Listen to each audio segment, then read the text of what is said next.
picking because the interest of Nigeria comes first, not where you, the player, plays or or who it is that you know, but the interest of Nigeria. And I'm just pleased in a way that I was a bit skeptical about the fact that Sonny Olise was given this job in the first place, but I've come to a realization that everything in life is a gamble. Yeah, breathing itself is a gamble. You might inhale something that might kill you in the next few seconds, but you have to be able to make gambles in order to be able to progress. And this decision they've made is a particularly brave one. They've taken a man who is qualified, but not experienced, but is passionate. Yeah. And I remember, you and I remember that scene of Sonny Olise weeping profusely at the final of the 2000 Nations Cup. You also remember that player who was charging towards the flanks after scoring that thunderbolt against Spain in the first time. He has passion. That might not be enough.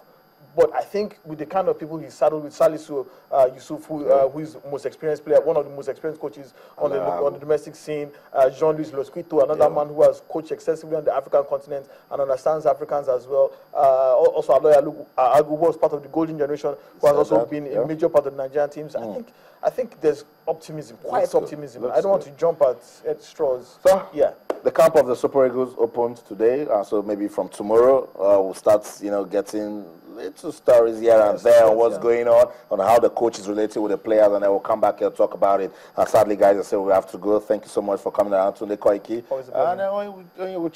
We didn't get to hear those proverbs, but you were getting close when you were talking about Kari Keme.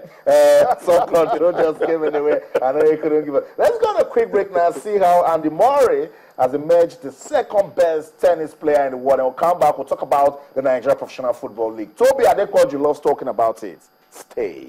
Andy Murray, winner of the Rogers Cup, and then you start wondering, what happens to Murray during the Grand Slam events? I mean, he made it, look easy against Novak Djokovic, but if it's Wimbledon or the US Open, you start seeing what's going on with Andy Murray. So that's it, tennis fans. Andy Murray winning the Rogers Cup and is now the second-ranked best table tennis player in the world. So let's leave that now and quickly come back to Nigeria, talk about the Nigeria Professional Football League. Due to popular demand, they say Onyiwuchi Nwachukwu should stay.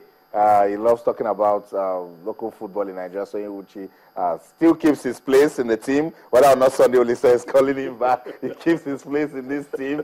And then Toby Adequoju joins us now. Toby, good to have you on the show. Yeah, good. Up shooting. Up shooting. If these days they are saying some results are fake, maybe Big Agubate should find out if what happened the Kano Pillars was original. I mean, I think for me, for Shooting Star fans, it will still be like a dream to them because, I think they had a lot of hopes going to that game. After you get the maximum 3 points against Atlant, at least you expect to get a point against Pillars, even if you are going to lose the game. I mean, but conceding 4 goals looks unacceptable to the fans. But it is one of those games. Is that what you want to call it? Mourinho says it's fake. The coach says it's unacceptable. Shooting Stars fans. Well, but Toby, when you look at it, was a good weekend for Nigerian football. I must confess, I liked what I saw, particularly for Wiki Tourist. But which of the results got you talking? I think it's going to be the Fire versus Rangers because you look at Rangers in recent time, they've really picked up. They've been getting good results. Their Federation Cup performance is something great, and also their league performance. But I mean, if you consider the goals first, you scored and took the lead, 2 goals up, and you consider 2 late goals. Looks terrible for Rangers International, but you want to say good one for Ifeanyi and also for Amakashi. First game for him, maximum 3 points was something good one. We really appreciate and also celebrate. I know. Confirmation of match day 23 results.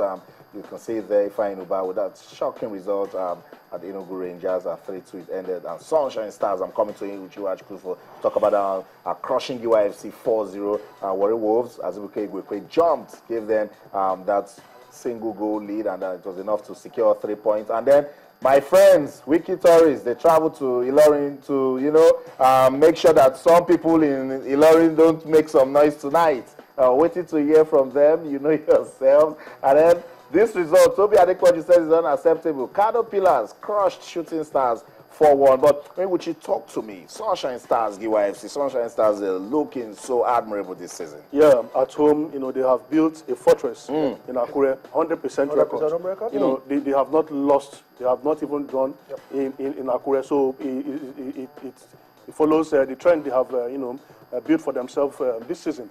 And when you have players who are in top form, Prince Agre, workaholic player, always coming from the flanks, and Tunde Adeniji, find at the back of the net. They have even relegated this player to the background, who used to be who used to be their top striker. He's finding it difficult to make the team. And they have a solid defense. A player that has been invited to the national team, and Stephen Eze. So I think it's a compact team, and they deserve the results they are getting. One thing they need to do is to get some results away from home. If they do that, I mean, they will almost win the league. I know, I totally agree with you, because right now they're on top of the table. Confirmation right there on your screen. Sunshine Stars, they've played 23 games, and goal difference looking good. Points for the three, but Eimba right there, singing Uzobu Zobu at their back. So any mistake, Eimba regains the lead. I tipped here on Friday. I tipped Eimba to get the maximum 3 points against Bayelsa on Saturday, but they were totally.